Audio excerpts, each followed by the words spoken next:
Hello! Today I'm going to show you how to make classes and events on the web page. Once you make the class or event, it will show up on the calendar, or it will show up, and it will show up on the class page or the event page, depending on what you made. So let's make a class, and to do that we have to make sure we have the right permissions. So first let's log in, and you'll need to go to the dashboard. It should automatically take you there, but if it doesn't, on the upper right, and go to your menu, there should be a dashboard option there. Click that. And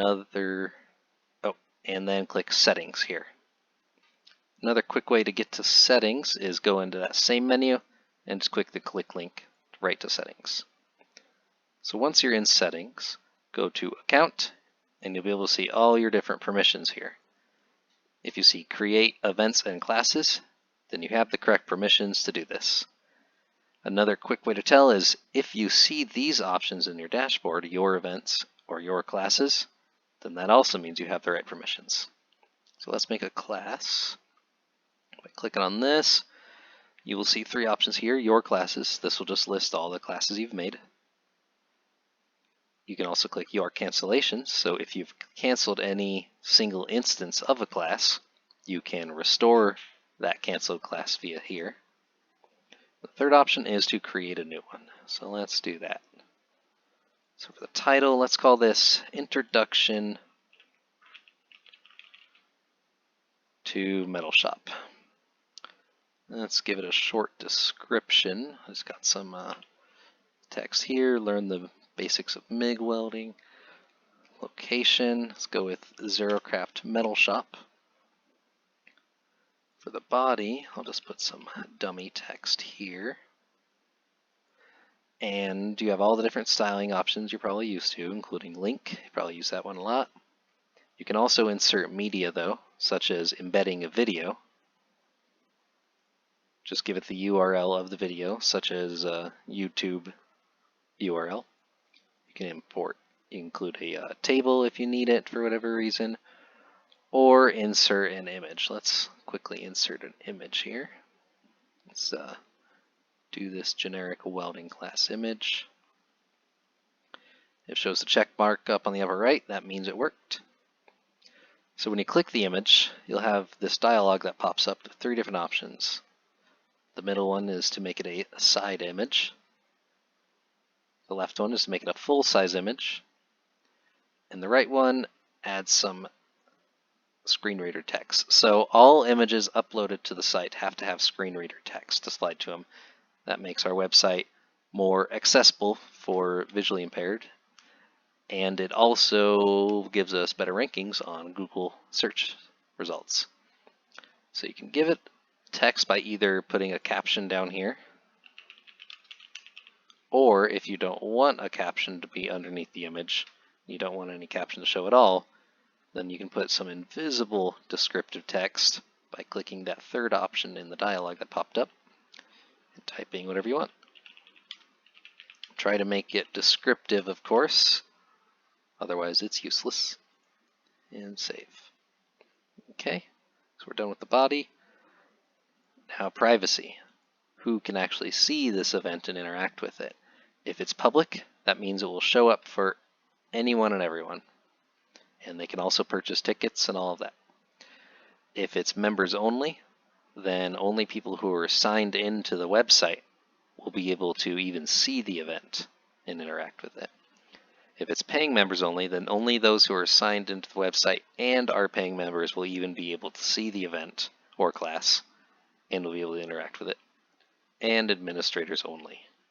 Let's stick with public for this. Start and end, all-day event or not. Let's say it's not an all-day event. Let's make this on the 29th, next week. I'll select that. If you want to make this a multi-day class or event, then just click two dates, the start date and then the end date, and it will correctly fill that in for you. But let's make this on the 29th from, let's say, 8 p.m. to 10 p.m. Submit. Okay, now, do you want this class or event to repeat? Yeah, default is does not repeat. However, you can have any of these recommended repeat options here, or you can click custom and you can make your own repeat rule.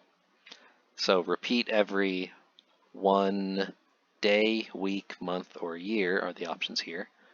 Every, let's say, 5 days, or every 5 years. If it's months, let's say, you have a bit more options here. If you repeat every month, you can have it on the 29th of every month or on the last Tuesday. And it will smart fill in this last option for you based on which day of the week it is and which day of the week it is in the month, respectively. And then every week as well. It can be every week or every other week, however you want. I'll stick with every week. It can repeat on, let's see, Sunday, Monday, Tuesday. Let's say it repeats every Monday and Thursday.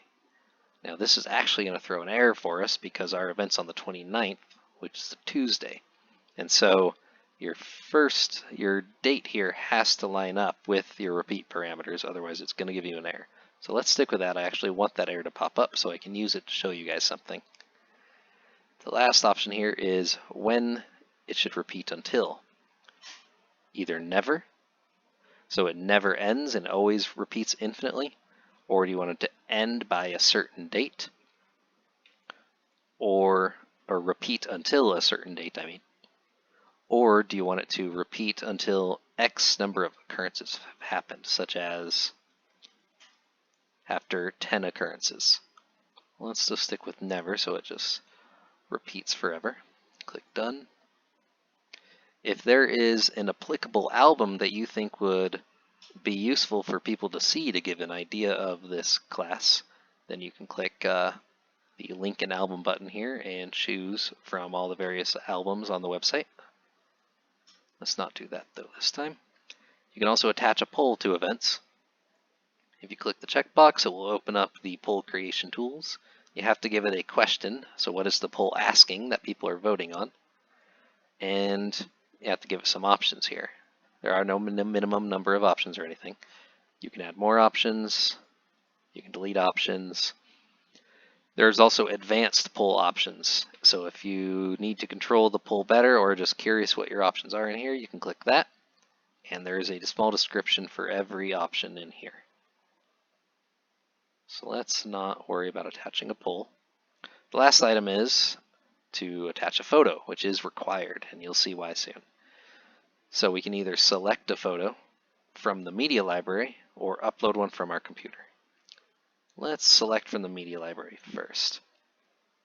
So whenever someone uploads an image to the website and they put it in the media library, they have to apply tags to that image. Those tags are how we find that image on searching like this. So let's just search something applicable, like maybe welding. All right, there's 4 images to choose from, or metal. It looks like if we search metal, we got 3 different options here: metal art, metal working, or metal mill. Metal working sounds applicable, so let's click that. Okay, so we got 10 images here to choose from. Let's just choose this generic image of someone grinding something. All right, I'm going to click submit, and again, we should expect an error. The start date must be the first occurrence. So again, because it's on the 29th, which is Tuesday, it did not like our recurrence, so we will have to make a new one. Say every week on Tuesday and Thursday this time. Okay, and now I'll show you uploading a photo. So instead of going with that photo we chose, let's upload one. Just gonna upload this this generic welding class image again. Uploading file. Okay, uploaded successfully. So you have 3 options here for every image that's uploaded.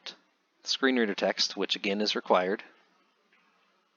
So let's put outdoor welding class, which is kind of what that looks like it is. and if we want to add it to the media library or not. Again, if you add it to the media library, it has to have tags associated with it. If we don't add it to the media library, we can ignore this last section here and then just click submit and we're good to go.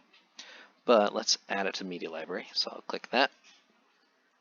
Let's say welding, that's applicable. Metalworking's applicable. Backyard, we're going to make a new tag called backyard here.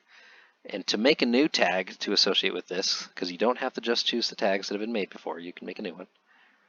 To confirm what you just typed to make a new tag, just either click anywhere else to confirm it or click comma. I'll just click anywhere else. Okay, let's assign these 3 tags. There are no limit to the number of tags you can assign to an image, except you have to have at least 1, again, if you're adding it to media library. Okay, let's submit. Class created successfully. Introduction to Metal Shop, and this is why the images are required. This would be a very ugly page if not for a background image. So your page will then have a button here to go to the class dashboard. There are a lot of options in there, and I'll make another video for that. You can also share via these social links here. If you click this link, it will make a unique URL that is tracked, so whenever someone clicks on that link, you can see the data in the class dashboard of which link they clicked on. So yeah, you can hopefully track where all your best traffic is coming from. And again, let's make sure this showed up on the class page. There it is, 29th, Introduction to Metal Shop. It should show up in October as well, a few times. There we go. And let's make sure it's on the calendar. Introduction to Metal Shop. Perfect. And it should also show up on Google Calendar as well, which you can get to via these bottom 3 links. Well, that's it. Thank you.